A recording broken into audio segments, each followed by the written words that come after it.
সুন্দরী নারী উনি খেজুর বিক্রি করেন, হাদিসে আছে। ওই সুন্দরী নারী খেজুর কিনতে আসছে। নারী যখন খেজুর দেখার জন্য হাত বাড়াইছে, ওই সাহাবিও ওনার সামনে হাত বাড়াইয়া খেজুর দিতে লাগছেন। তো ওই মহিলার হাতে যে খেজুর তুলে দিছেন, এই হাতটা খেজুর তুলতে গিয়ে যেভাবে হোক মনের চাহিদার কারণে ওই হাত চাপ দিয়ে ধরছেন, অর্থাৎ অনেক সুন্দর হাত।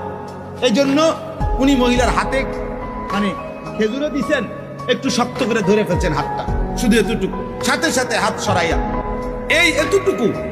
আল্লাহর নবী, ওই ছেলে, এই ওই ভাই তোমার পিছনে উঠায় দাও, উঠায় দাও, উঠায় দাও, গাঁট ধরে উঠায় দাও। গাদ্দারি করো কেন বেটা? আমি একজনও ছাড়তে রাজি না বাপ, আমার সাফ কথা।